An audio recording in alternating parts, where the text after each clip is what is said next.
Okay, everyone, good morning and welcome to today's research seminar brought to you by the Department of English and Communication at the Hong Kong Polytechnic University. Today's speaker is Dr. Matthew Pryor. Dr. Pryor is an associate professor at the Arizona State University, where he is the director of linguistics, applied linguistics, and TESOL programs. He teaches courses like qualitative methods, discourse analysis, sociolinguistics, and TESOL. Across his career, he has published widely in top journals like Journal of Pragmatics, Pragmatics and Society, System, Applied Linguistics, and TESOL Quarterly. He is the co-founder and associate editor of an up-and-coming journal, Research Methods in Applied Linguistics. Before I hand over to Dr. Pryor, I know some of you don't like to take your self off mute and put your video on. Please do feel free to drop questions into the chat and I can ask him at the end. So without further ado, I will hand over to Dr. Pryor. Okay, I hope you can hear me. If you can't hear me, let me know. But thank you very much for that kind introduction. It is a pleasure and an honor to be invited to speak to you all today. Well, it's actually evening here, but morning for you. And I would like to express my gratitude to the faculty and students of the Department of English and Communication at Hong Kong Polytechnic for this opportunity. I'm pleased to see so many here today, and I hope I can make your early morning efforts to attend worth it. To contextualize my talk, I will briefly mention how I got into emotion research. Much of my early work focused on English language teaching and exploring language comprehension, second language development, and the sociolinguistic and educational trajectories of adult immigrants to the US and Canada. Part of my work involved collecting language samples, narratives, and various kinds of quantitative and qualitative data. However, I increasingly found myself faced with emotions in my data, even in the midst of quantitative data collection. So here's an example from an adult immigrant from Cambodia. And he says, I went through such emotionally, not physically, but emotionally. Emotionally, I'm a wreck. I'm in pieces. So I think it's obvious to any of us that this is filled with emotion. And in case we missed it, the speaker even labels it as such. And here's another example. This one, the speaker is listing various kinds of emotions. So fear, anxiety, rejection, struggle based on language, skin color, educational attainment. And so it therefore became very obvious in my research that emotion was present and important, at least to my research participants, if not to me, and therefore demanded to be analyzed and acknowledged. And my subsequent efforts to understand and analyze the emotionality of language and experience led to my present research program that investigates emotion and language life, one that draws on narrative, ethnography, discourse analysis, psychology, and various other approaches and disciplines. And I continue to engage in conversations and collaborations with other emotion scholars from diverse perspectives, and I hope I can share some of those insights with you today. My talk is mainly directed at students and those who are interested in emotion research and want to learn a bit more about it, where it's been, where it's going. Like all conversations, it's partial and perspectival. And for the purposes of discussion, I will simplify a lot of complex terrain of this fascinating area of research and teaching. To be honest, I feel both excited and frustrated by emotion scholarship. The choices of topics, theories, methods, and approaches can be overwhelming. And it's impossible to keep up with all the publications coming out every month and year. And I hope I'm not the only person who feels this way. So whether I end up clarifying things for you or just confusing you, I hope you at least leave today at least a bit more emotion curious. So let's start with a brief quiz. Fact or fiction? Elephants are important in emotion research. Researchers have ignored emotions in the past. Applied linguistics has recently experienced an affective turn. Everyone, including researchers, knows what emotions are. How'd you do? Well, let's see. So I know I promised to talk about emotions, but first I have to mention the other E word, elephants. Elephants, it seems, are a required topic when talking about emotion. How many of you got that one right? So as Swain and others have argued, emotions are the elephants in the room, poorly studied, poorly understood, seen as inferior to rational thought. And over a decade earlier, Scoville wrote, affective variables are the area that SLA researchers understand the least. In other words, we know emotion is there in language, in our classrooms, in our institutions, in the lives of those whom we study, and indeed in our own lives, obviously so. But scholars have been reluctant to investigate the emotional dimensions of language life because emotions seem less rational, less objective, less researchable, hard to pin down and analyze. But by all accounts, that's changing. Many scholars have remarked over the past decade or so about the affective turn, a focus on emotion that first spread across the social sciences and humanities and finally made its way to applied linguistics. As they celebrate this recent turn, scholars remark how emotion is now the object of study, and that it has dramatically transformed and expanded the scope of research on the role of affect in SLA and applied linguistics, and is enabling us to rework traditional research topics. I'm not sure if some of you have heard the expression "when pigs fly," which, because we know pigs cannot fly, refers to the impossibility of something happening. However, in his reflection on the recent turn to emotion across applied linguistics, SLA and neighboring fields and disciplines, Jean-Marc Dewaele, an applied linguist and SLA and emotion expert, remarked, "The current interest in emotion can only be described as the time of flying elephants."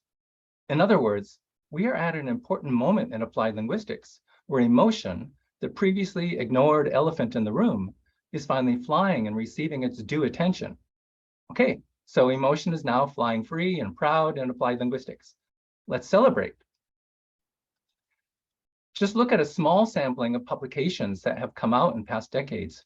Here are some that were published in the 1990s, but since then, look at the massive growth. And maybe some of you have these. There's a lot. And there's more. And still more. And more. Okay. So I should note that even many of the publications in our field that are not focused specifically on emotion, emotion is frequently acknowledged and made relevant. It really seems we are in an affective renaissance. However, as I have questioned elsewhere, is it really true that the much celebrated affective turn or turn to emotion is a new phenomenon? The answer is mixed. No, emotion history is hardly new. Even a casual survey of the literature shows that researchers in applied linguistics and elsewhere have not ignored emotions. And so we must question the claim that we are suddenly now recognizing this poor, neglected emotional elephant. So in my talk today, I invite you to join me in reflecting on the affective turn in applied linguistics as we consider some of the various challenges, obligations, and opportunities tied up with increasing scholarly interest in emotion, and try to ask, what are we turning from and turning to? My view is that we can't really understand where we are going or where we should go until we understand where we've been and where we are. I will begin by tracing a partial history of emotion research in applied linguistics as I consider some of the past and present trends. However, I must first address a few definitional matters. First, for convenience, I use the label applied linguistics here to encompass SLA, second language acquisition, second language studies, foreign language education, and adjacent fields and areas. Second, I use the labels emotion, affect, and feelings interchangeably. I'm less interested in arguing here about labels than in understanding and talking about the phenomena. After all, we all know what emotions are, right? Well, it's not as easy as it seems. So Fair and Russell point out, everyone seems to know what an emotion is until asked to give a definition. Then it seems no one knows. So despite all our academic smarts and progress, the reality is like other terms that we use, such as identity, power, agency, for which, of course, we have definitions, emotion can mean everything and nothing.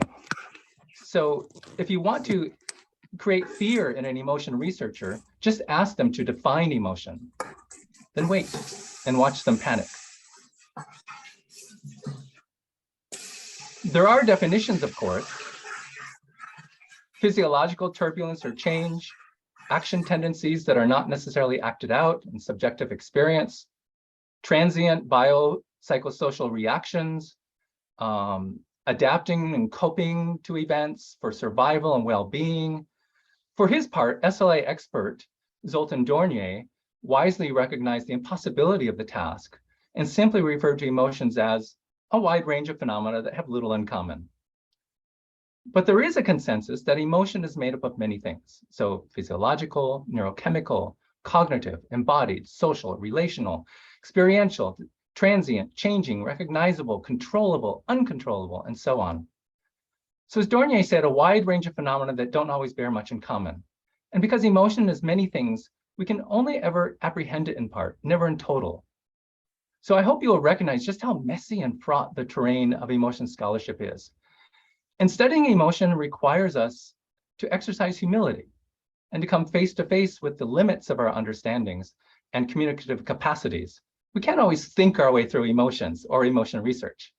But I think this unpredictability and messiness is what makes emotion scholarship so challenging and exciting. It's certainly never boring. So where do we start? Well, whether we think of emotions as the neglected elephant in the room or just poorly understood set of phenomena, affective concerns have always been a part of applied linguistics, just as they have been recognized for decades in education, humanistic and cognitive psychology, of course, and various other disciplines, so including linguistics, anthropology, sociology, culture studies, gender and feminist studies, healthcare, and so on. So I should point out two important tensions in emotion research. So first, there's a long-standing tension between emotion and cognition, which is often traced to the work of René Descartes, where emotions were viewed as these involuntary sensations that arose from personal experience, biological and social, whereas cognition was associated with the mind, with reason, with objectivity, and masculinity. Emotions were treated with suspicion and associated with the body and sensations and primal impulses and femininity. So men were rational, women were emotional. So said the researchers. So a second tension surrounding the proper scope of SLA in applied linguistics, with many researchers asserting that it needs to be aligned with psychology and the sciences, as it is the scientific study of language. That includes the brain and processing, not sociology and not social work. So again, I see SLA and applied linguistics overlapping but distinct, but for the purposes, I'm throwing them together here in kind of a clumsy manner. So it is within this context that much previous emotion research focused on personal psychologies. In other words, with a cognitive and intrapsychological or intra-individual focus. And much of this work was conducted within the program referred to as individual differences. And you may be familiar with many of the topics of study. So cognition, processing, acquisition, anxiety, motivation, reticence, attitudes, beliefs, willingness to communicate, and so on. So with this focus on individual psychologies and individual traits and states, the frequent goal was to explain the various outcomes of learners. So why are some learners more or less successful than others? Do they lack motivation? How can we make them more motivated? How do their beliefs and attitudes shape language learning and their willingness to use language?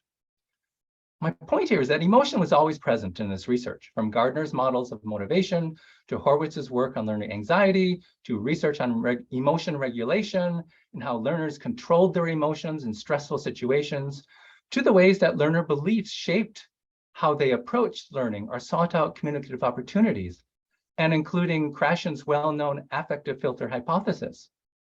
The elephant of emotion was never truly ignored. And in teaching, educators and researchers have long been sensitive to the ways that classroom environments and ways of giving feedback, for example, could both support positive emotions and reduce negative emotions. So where has emotion research come from? We can see that the previous research was characterized by this reliance on cognitivist and intrapsychological perspectives in the brain, a focus on the individual learner and internal psychologies, an emphasis on explaining individual differences, and of course, a goal of improving language learning and educational outcomes. So pretty much traditional SLA. So again, this is overly simplified, but I think you're getting the general sense of this territory. So why and how are we here at this affective turn? So what is this affective turn all about? So I've tried to make the case that emotion has never really been ignored in applied linguistics. But as I noted, recent efforts to highlight and investigate emotion do indeed feel different. So what's different now? Well, first, when we talk about these field-wide or disciplinary turns, it suggests progressivity, movement, and intentionality. Applied linguistics, like all fields, continues to evolve as our various professional and personal interests and activities in our worlds in which we live and work also change and demand our attention. So for the sake of discussion, let's agree that, okay, we're in the wake of an affective turn. So I've talked a little bit about how we got here. So emotion in various forms and labels has always been a part of the field, but it does feel different now. So to unpack this turn, I think it's helpful to locate it in relation to some of the other turns that have influenced the field of applied linguistics since the latter part of the previous century. So there's the social or sociocultural turn. This has the emphasis on cultural aspects of language life, interaction, negotiation, context, communicative competence. And I see most of the turns following this related to this one. And then identity turn, informed by feminist and post-structuralist perspectives that focused on multiple identities, selfhood, belonging, subjectivity. We have a critical turn informed by various critical scholars, Bakhtin, Bourdieu, Derrida, Foucault, that looked at power, hegemony. And we have the interpretive turn, which looks at multiple meanings and subjectivities, and all these turns overlap. And we have the narrative or autobiographic turn that emphasizes the storied self, the narrating self, life as an unfolding story. We have the bilingual and multilingual turn that questions and challenges the dominance of monolingual views and native speaker models. And then we have the affective turn. And we have others, this complexity turn with multiple scales and future turns. There may be, who knows, there may be a translanguaging term, moving beyond named languages and looking at speakers' multiple resources. And there's a move to social justice in all of our research. And there's a methodological turn, which is focused on researcher accountability and transparency. And all of these are stemming out of the affective and other turns, but they're also feeding into it as well. And if you're interested in methodological matters, I encourage you to check out my journal, Research Methods in Applied Linguistics. So when we look at the affective turn in light of many of the other celebrated turns in the fields, we can summarize some of the key problems that led to where we are today. So first, we can consider the failures. So as I said, it reduced emotions to individual differences, variables, personality traits, prevalent focus on homogeneous groups, lack of diversity in much of the early work, and also limited diversity in terms of theoretical and methodological approaches, mainly from cognitive psychology and quantitative methods. And as Dornier pointed out, the greatest omission of classic individual differences and SLA paradigm is that it barely acknowledges the role of emotions in human thought, again, dividing thought versus emotion. So we can see that this affective turn, it rejects purely cognitivist perspectives and those relying on the SLA input processing output model. It emphasizes the complexities and tensions and conflicts surrounding self and personhood, not a self in isolation, but a self in relationships, in networks and communities of belonging and participation, individuals and groups engaging together and making meaning and negotiating struggles. This is a recognition of the self that is emerging, that is evolving, multiple and hybrid, a socially and historically situated self. And this is a hoping, desiring, and most importantly, an agentive self. So in sum, we see a shift from individual emotions to emotion ecologies. And by contextualizing the affective turn in this way, we cannot help but recognize the study of emotion is fundamentally the study of what it means to be human. So for these reasons, I view the affective turn as these various converging trends, but there's a consciousness of emotional life and a willingness to fully engage with it. So emotion as an object and topic in its own right. It's not something, and by the way, emotion too, but this is a face-to-face interrogation and conversation with emotion as a topic of study. Also describing this affective turn, Ha and Barnawi write, this turn has resulted from critiques of psychology, as I've mentioned, and learning theories that fixate on the cognitive and inherent traits to the individual. Likewise, the turn counters works that detach emotion and affect from social, cultural, and political histories and conditions.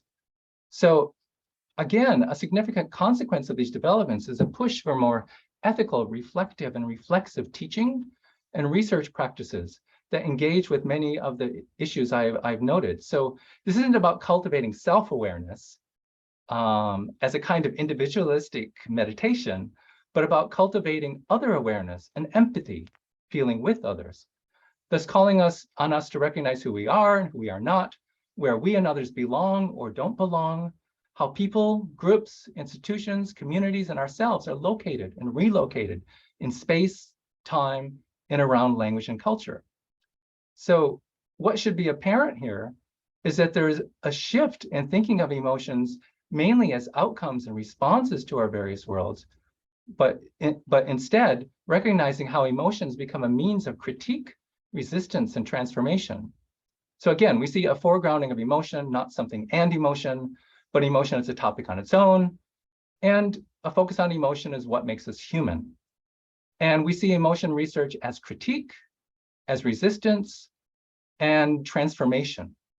And we can see emotion as a kind of intersection where linguistic, social, cultural, and political histories come together in ways that both reflect the difficult realities as well as enable hope and opportunities for change and transformation. So I know I've thrown a lot at you so far as I've sort of traced some of this emotional history. So let's take a breath and sort of clarify this a bit more.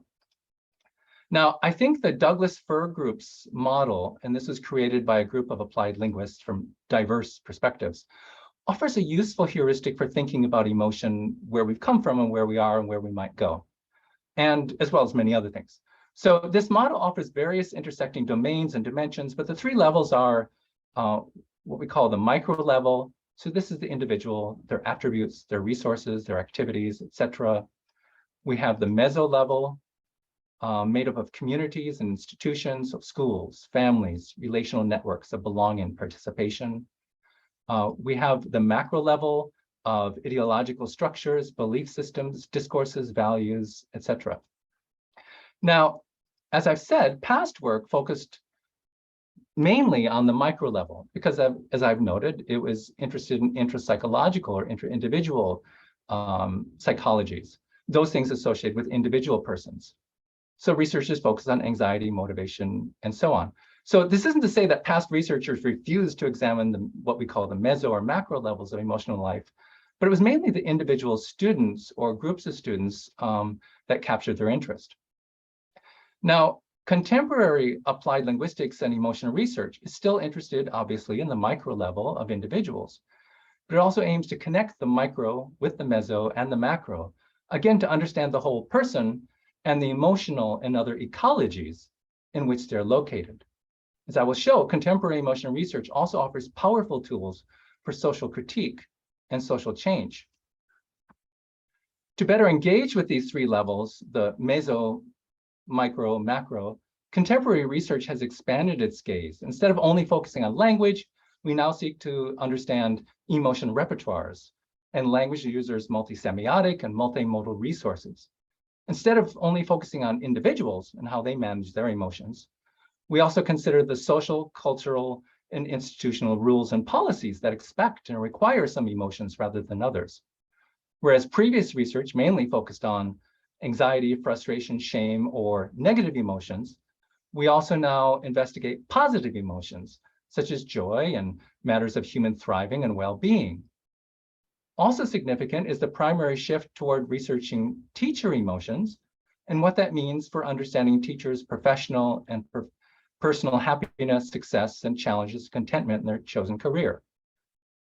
In the bit of time I have left, I'd like to comment on two growing and very influential areas of emotion-related research in applied linguistics.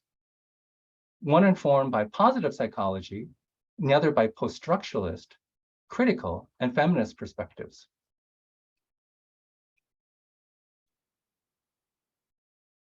Dissatisfied with the ongoing focus on problem emotions or emotions as problems, researchers have increasingly found inspiration in positive psychology, a rapidly growing area of second language and applied linguistics research.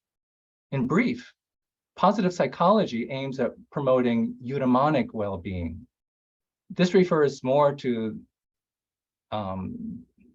more than just simply happiness, but also love, flourishing, congruence, authenticity, and fulfillment. Researchers here investigate the subjective, so our emotional experiences, the individual, the kinds of traits and qualities, resources we come with, and the group, positive support from and contributions to society institutions. So again, we can see how this more recent work is seeking to connect the micro, the meso, and the macro level in various ways. Researchers are increasingly interested in matters of perseverance, resilience, and grit. And here are just a handful of examples. A key thing to notice in all of this research is the emphasis on positive emotions with the goal to encourage well-being and to support learning. And I should point out that this research tends to use qualitative, quantitative, and mixed methods approaches.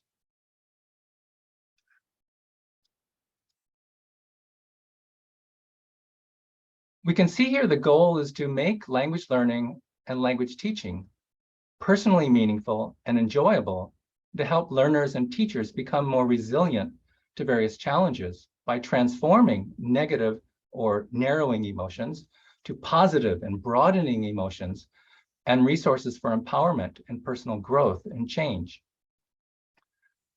However, this area of research has met with several criticisms, especially by other researchers who argue that swapping out negative emotions or replacing a focus on negative emotions with positive emotions still relies on this problematic emotion binary. So this emotion binary is built on the assumption that, well, positive emotions, happiness, joy are good, and negative emotions, shame, frustration, fear, anger are bad. And it has been accused of being overly simplistic and failing to critique or address the unequal conditions that give rise to those emotions in the first place. So difficult teaching, learning, and life circumstances, especially for women, for non-native speakers, non-native teachers, and other minoritized groups and individuals. With this increased focus on the affective dimensions of teachers' educational practices and professional trajectories, another exciting area of emotion inquiry draws on cultural politics approach, and Arlie Hochschild's concept of emotion labor, to interrogate relations and structures of power, agency, and resistance that influence teachers' affective lives. So researchers Wu and Wei, in their review of the literature on teachers' emotional labor, found 173 publications between 1990 and 2020. My own ad hoc search of the Scopus database found well over 200 publications between 1998 and 2022, with over half appearing in the last 5 years. So it's clear that interest in the topic of teachers' emotion labor is on a steep upward trend. As originally developed, and you know, I should stop for a moment and say that I think most of us have heard the term emotion labor. And it's in the news, it's in the newspapers, it's in journals, it's in books. We're seeing this everywhere. But a lot of people are using this in various ways that diverge from Arlie Hochschild's original conceptualization of it. So emotion labor refers to specific feelings and feeling rules and displays that are required and rewarded as part of one's job. So emotion labor is really tied up with the act of doing your job. And a focus here is not just on the individual, but in the ways in which institutional policies and professional discourses create visible and invisible feeling rules for teachers that specify and value everyday appropriate behaviors. So what are some, I mean, if you think about it, what are some of the feeling rules that teachers feel in the classroom? Well, teachers are expected to feel angry or upset when faced with student plagiarism, when students are absent, when students submit late homework. Like, that's how teachers are expected to respond. Well, that may create conflict with their own pedagogical, their own ethical, their own moral and personal philosophies of caring for students. And Sarah Benesch and Miller, Kokonu, and many others have written about this.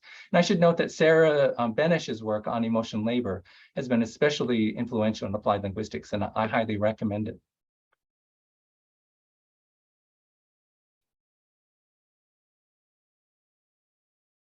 So teachers may, of course, experience love, enjoyment, challenge in their work, as the teacher in this excerpt from Kokonu and Miller's work shows. And the teacher here says, you get students who engage sometimes very well, and you ask interesting questions, and suddenly you are very happy with teaching. Okay, that's good.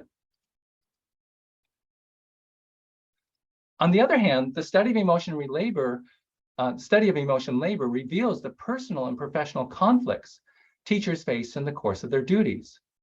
In the examples here, we can see the teacher talking about the positive experience of teaching and then feeling exhausted from always having to motivate students and to be high energy all the time. And I'm guessing many of you may be able to relate to this. And this example from King's study indicates conflict that arises due to the mismatch between the teacher's true emotions and the performances they may be forced to play or fake. So, Miller and Kokonu here, the teacher's talking about, being happy and floating out of the classroom and sort of being cloud nine, that things went well, but then you're emotionally pulled. It can be exhausting. Got to keep the momentum going. That's why I think it's exhausting at times. And then King is, I didn't show my true emotions. So we can see that in the process of this research, as Benesch points out, it invites teachers to explore their feelings, not as personal, but as political. And that's a really important distinction to make between emotion labor and previous research, is that this is really getting at not just the individual, but also the institutions. So locating emotions only in individuals without understanding those emotions in the context of the institutions and other structures in which teachers work and which students learn, it ends up blaming the individual for not managing their emotions better. So just telling teachers to manage your emotions better and harder and smarter, and here are some tips and strategies, or to tell teachers just be more emotionally intelligent, does nothing to address why they have those feelings and emotional conflict in the first place. And I think this area of research has much to contribute to helping us understand why teachers stay in the field and why teachers choose to leave the field as well. So the tensions or collisions teachers experience in their professional lives and their reflections on their professional lives frequently involve conflict arising from these kinds of professional and personal dilemmas about what is good or bad, right or wrong. Do I have to assess students every week? Should I be teaching to the test or addressing real-world concerns in students' lives? Do I share my emotions with my students?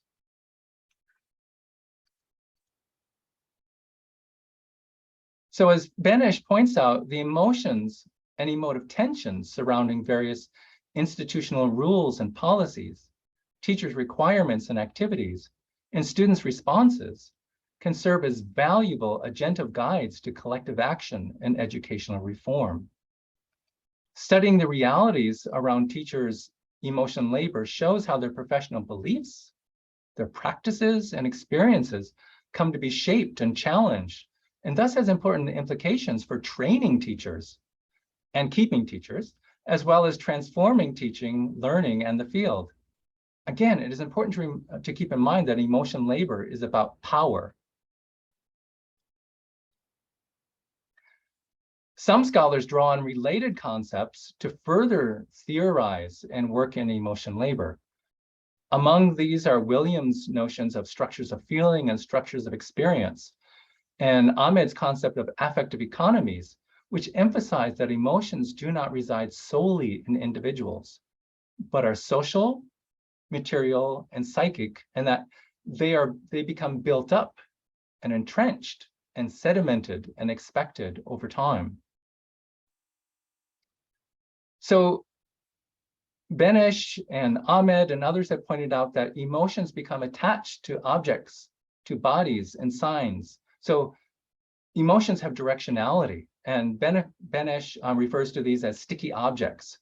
And this is an important consideration when analyzing emotions, not just that people have particular emotions or that they don't have particular emotions or that institutions expect particular emotions, but emotions always have directionality. Emotions always point to something. Emotions always attach to something. So, we need to consider also what problems, what issues, what things are those emotions pointing out. And I should also say that it's not simply the case that people have emotions because of problems. They're also what have been called positive emotions. And so, we can look at, in emotional labor, we can look at positive emotions as well. But perhaps most central here is the recognition that emotions and emotion labor function as social and economic resources. That is, our ability to enact particular emotions, so being happy in the classroom, being appropriately upset in the face of student plagiarism or tardiness, has real value in and to the institution. And we are rewarded or punished accordingly. So any of us who are teachers know very well the real labor of having to perform for our students, putting on a happy face, even when we don't feel like it. Of course, attention here is between, on the one hand, the structures, so the institutional feeling rules and policies that value particular emotions over others and expect us to follow those rules, and on the other hand, teachers' own personal agency and free will. So foregrounding agency in their work, several scholars such as Song, Gokonu and Miller and Zimbalist, they applied Bourdieu's work on social and cultural capital to the concept of emotional capital, to examine how emotion functions as a kind of currency.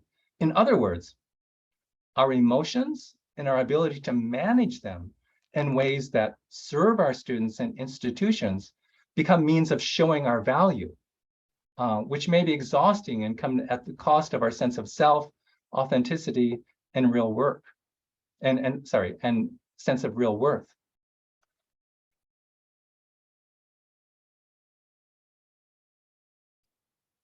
And we can also see the potential linkages here with Sal Consoli's work on life capital. As he describes, one's life story is rich with idiosyncratic memories, emotions, dispositions, needs, and desires, to name but a few factors which constitute the complex essence of a human being. And narrative approaches, such as Sal's, are especially useful in emotional labor research because they help show us the connections, the emotional labor clashes and confusion, what Ahmed refers to as emotional encounters, and teachers' roller coaster professional trajectories over time. And as Wolf and DaCosta and others have pointed out, there is a need to investigate not just teachers, but teachers in training and non-native English-speaking teachers, for instance. So something many of you may wish to explore. Like scholars who work in the domain of positive psychology, those who work on emotional labor are also interested in the complex essence of being, communicating, and thriving as a human. However, emotional labor's attention to economic capital is not just a metaphor, as I've said. It's a means to get at the heart of teachers' professional lives as paid workers in institutions, a means to help us value education and value the workers. So there is a social and political agenda here throughout emotional labor that seeks not just the well-being for individuals, but the well-being of the institutions to make them better places to work and to learn. So a key takeaway in this body of work is that emotion is not just located in individuals or simply arising from them. It circulates, it affects us psychologically and bodily, it leaves traces, especially through our repeated experiences.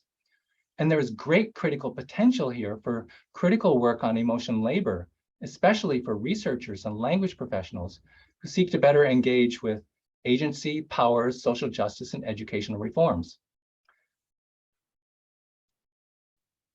I must point out, though, that emotional labor is gaining much traction in applied linguistics. Unfortunately, as I've said, many researchers tend to equate emotion labor, which is a critical concept, tied to post-structuralist and cultural politics approach, with emotion regulation, which is a cognitive, psychological concept and approach. Or they may use it to refer to any emotion work that a person does. We have to keep in mind that the term emotion labor is intended to critically examine relations of power, agency, and resistance. So structures of feeling and structures of experience, structures of power, as I've said. To use this term and then to ignore the institutional and socio-political conditions that create particular feeling rules and relations of power relations fails to appreciate its history and critical potential.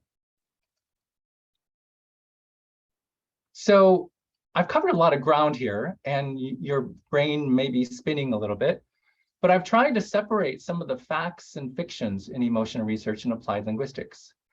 I've discussed some of the distinctive, or what I see as some of the distinctive characteristics of past emotion research, and worked to contextualize and unpack much of the talk surrounding the affective turn in applied linguistics. Focusing on two rapidly growing areas of research, so positive psychology and emotional labor, try to make clear their individual and at times seemingly overlapping aims and contributions. So my final point is actually a question. What next? Well, the answer is it's hard to say. I do expect more of the same, more growth.